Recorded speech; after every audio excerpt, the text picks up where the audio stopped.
Y'all know what time it is? It's one-ish er. Welcome to Fashion, Flair, and Lifestyles with your host, Osnita Norman. Happy Saturday, everyone, and welcome. What a beautiful fall day it is. And we're just going to hop right in. Fashion, a popular trend and style of dress. Flair, a special or instinctive aptitude or ability for doing something well. Lifestyle, in which a person or a group lives. Lifestyle is expressed in both work, leisure, behavior patterns, and or on an individual basis. It also reflects people's self-image or self-concept, the way they see themselves and believe they are seen by others. So again, welcome to Fashion, Flair, and Lifestyle, and I'm your host, Osnita. Good afternoon, everyone. How are you guys doing today? I'm doing well. Oh, yeah? Just in case you want to know, yeah. Oh, okay. So I just want to start off by saying you guys can call in 248-429-7224. And how are you doing today, Glenn? I'm great. You doing great? Yeah. You woke? I'm great. I'm woke. Just barely, but I'm woke. Okay. I had a late night. Some of the programming ran into overtime last night. Oh, did y'all? Yeah. Y'all was having fun on Parker's Pit?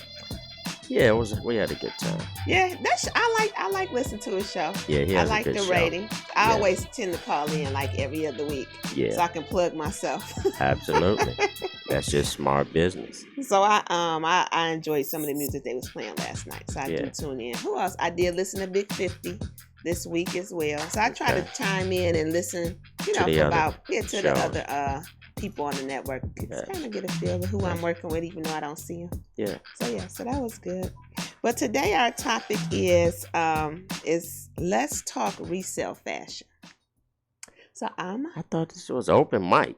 It is open too, but I have a topic because I want to share some stuff about the industry that I work in. Oh, I wish you would have told me that. Why? Because then I could have put it in the information on the live feed. Because I got open mic. Oh, you do? Yeah. Well, you can switch it up. You can change it. Edit. Whatever. No, but I just want to talk about the resale industry today. So I will be discussing the look that I'm wearing today. But just to share some information about resale. It says, according to retail analytics from global data, the fashion resale industry has been growing 21 times faster than the retail apparel market over the past 3 years. That's awesome because most people don't really know about resale. I mean, they know about it, but they're not into it.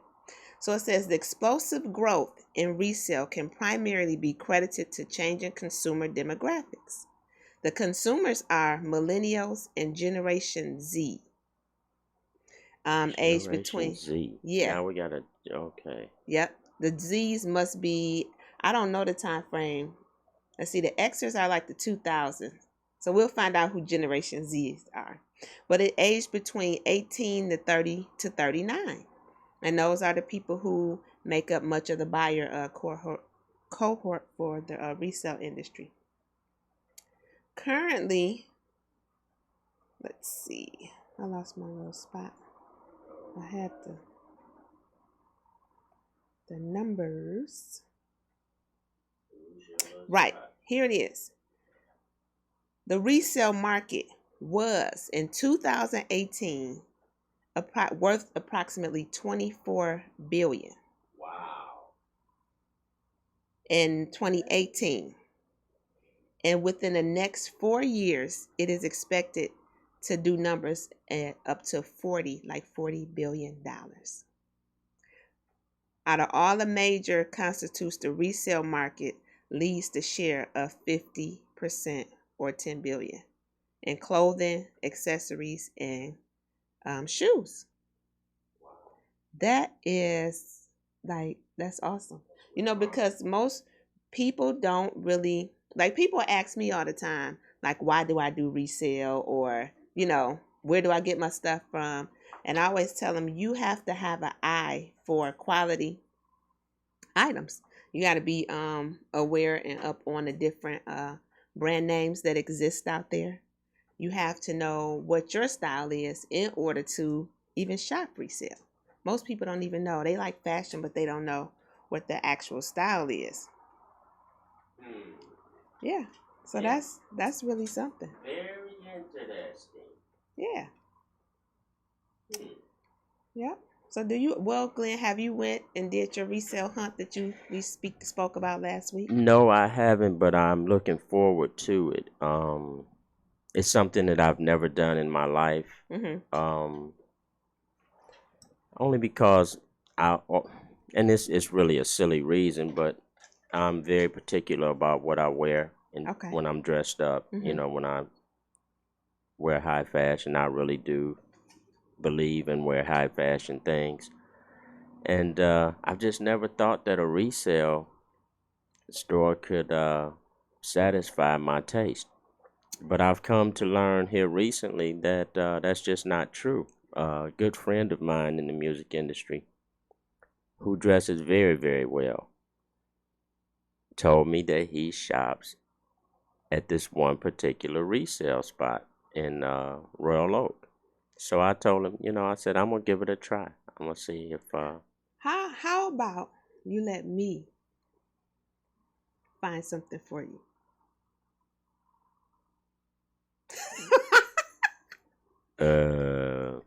We could go together. Me and you would be in there fighting, girl. We could go. You could tell me what it is, what look you're going for. You might want to do casual. You might want to do urban. Well, it depends on... When I shop for myself, I generally don't buy urban stuff and casual things.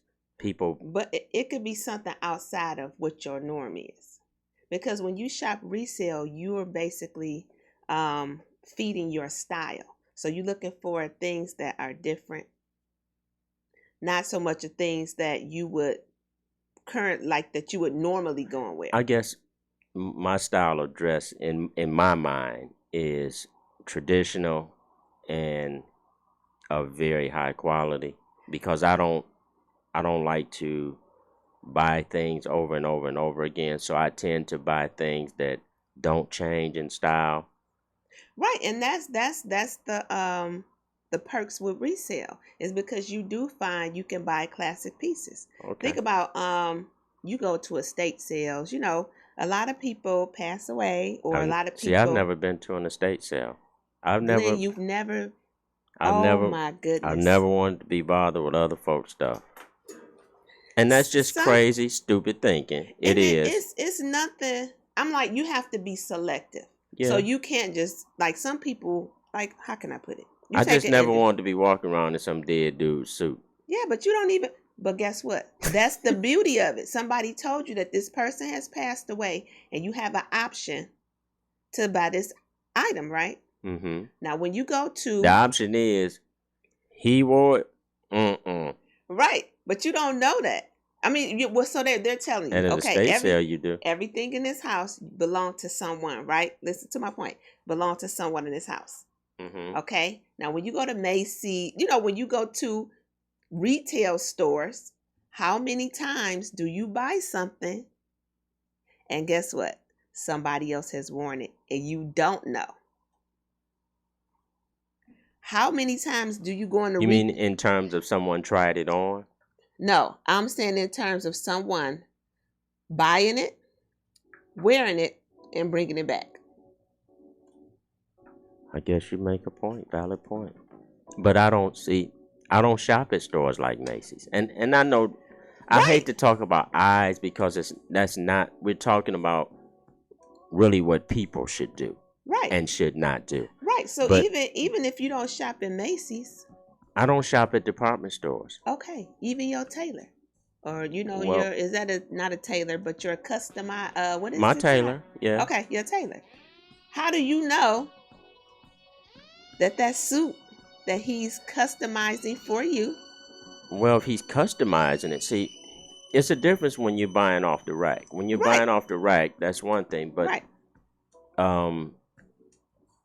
I've been able to have 90% of my wardrobe tailored, custom. Right. And I'm a little bit spoiled, but here's the thing. I can't do the things that I used to do. Okay. You know, anymore. So that's what made me decide to look at resale and say, I never did this. And my friend Paul, he be pretty fly, you know. Yeah. Let me see what he's doing. So I wanted to go with him on my first time. Okay. And just experience it, you know, looking through different things to come up with, you know, what I would probably call my new look. Right. You know what I mean? So that's what I'm saying. It's going to take you, it'll keep you in your comfort zone, but it'll take you out because you'll be finding pieces that you probably wouldn't ordinarily walk inside of a store and pay full price for. Absolutely. So to speak. See, here's the thing with me. It wouldn't be about the price at all. Yeah. No, I mean, it's not about the price. It's about finding, you know, something that fits you, something that you like. Right. Like for me. Like a good leather suit, right? Yeah. You trying to look like Eddie Murphy and you want a leather suit, Glenn? Yeah. Absolutely. Because. What color? Black. Okay. So my thing is, like, I have cowboy boots. Okay. I don't really wear my cowboy boots anymore because the type of leather goods that I see now are too cheap for me to put my boots on with them. So I need to find something that's vintage.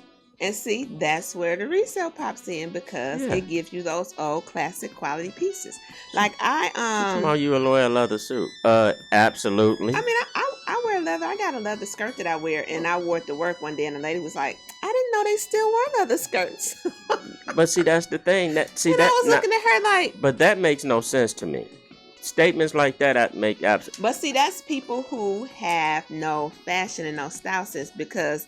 What makes you unique with your style is how you wear it and what you wear. Yeah. You know, a lot of people may not like flowers, but it's unique to me because this is what I like to wear.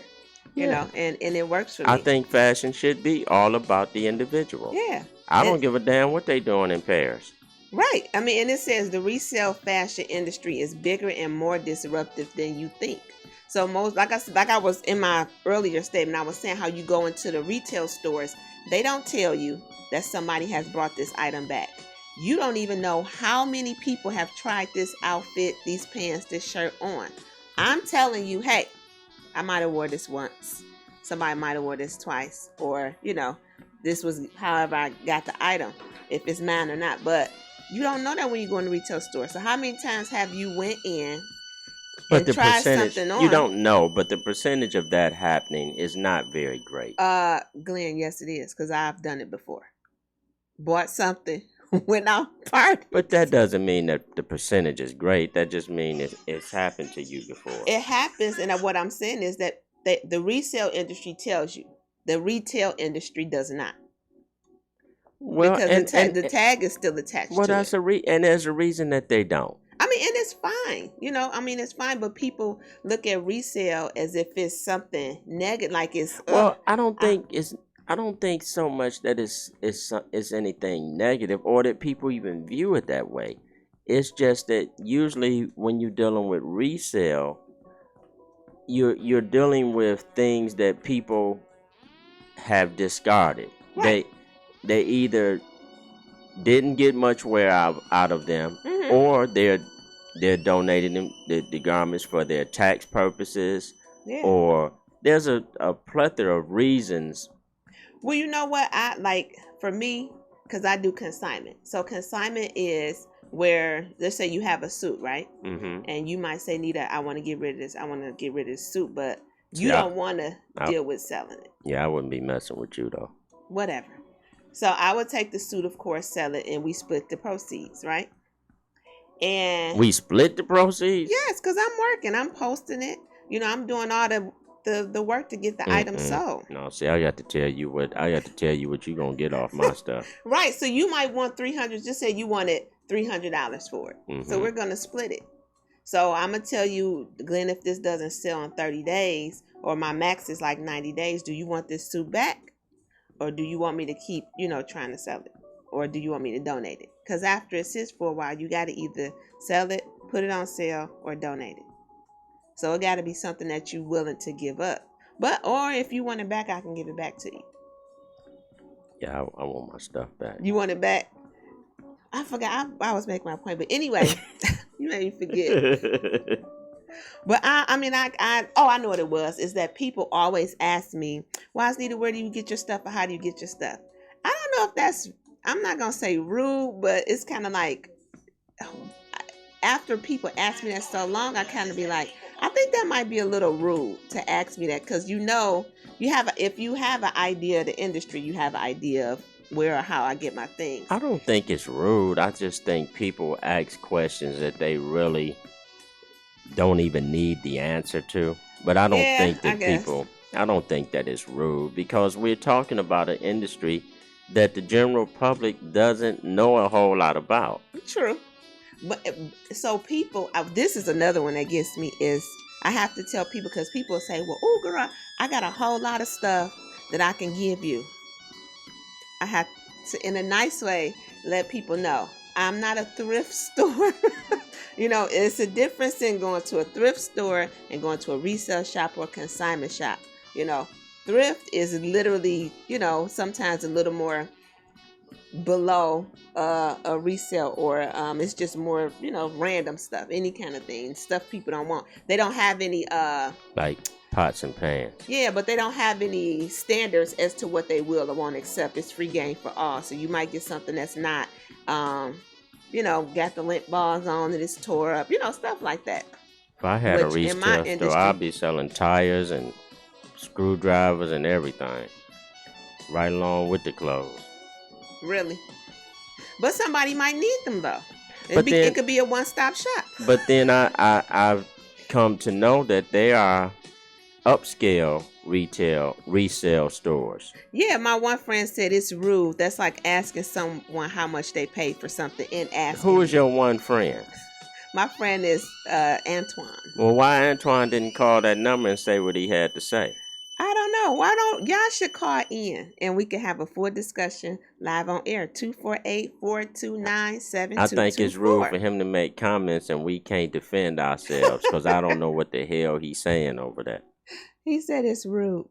But anyway. Well, but that just goes to show you some people, how we view things. You know what I mean? Some people view it as rude. I view it as some people's ignorance. They just don't know. Like you said, some people ask questions to get answers that they don't really need to ask. Yeah, and some people, being in business, that's a part of being in business, because people just ask you all kind of crazy stuff. Yeah. But I guess sometimes I just be like, why? Or when people ask you, I'll tell you I like your outfit, and they say, how much did you pay for it? That's rude. If you know it's something designer, or if you've seen it, you kind of have an idea. You ever looked at someone? Everybody doesn't. I can look at someone and I wouldn't even dare ask them where they got the outfit from, because I can look at the way it fits on the person and tell. But some people are just ignorant to the point that they don't know different talking points. True. Some people will just say, "Oh, that's nice. How much did you pay for that?" Not knowing that, why are you in my business, and what makes you think I want to discuss what I pay for something because with you? When you tell them what a price is, if it's overly expensive, they're gonna say, "Oh my God, I would not have paid $800 for no purse." And then if you tell them it's cheap, then oh, for real? Oh, I ain't never been in there before. That look like it come from Dots. Yeah. But sometimes in being an entrepreneur, you get overwhelmed, because now, especially in the fashion industry in general, it's just a lot of competition out there. But what makes me continue to want to do my resale, is one, I'm passionate about it. But number two is when I'm not sure if you ever heard of, it's a site called The Real Real. The Real Real. And what is that, like authentics? It's authentic. It's resale, but it's upscale, like more luxury consign. It's luxury consignment, They raised $300 million in an initial public offering, like with their company. So they were able to raise $300 million. Mind you, they went public in May of 2019. So here it is again. They're not retail, it's resale, consignment, it's luxury and high end. But it's still something that someone else decided that they don't want. So they are, they are worth, let's see, their stock right now at that point was like $30.05. So that was something that I want to invest in because I think it's great. Yeah, but you have a luxury consignment resale on the stock market. So that already tells you, if it hits the stock market, that tells you how lucrative the industry can be. So some of the sites that, and like I say, I shop resale all the time, and people just don't know it. Sometimes I be looking really nice, and it be full either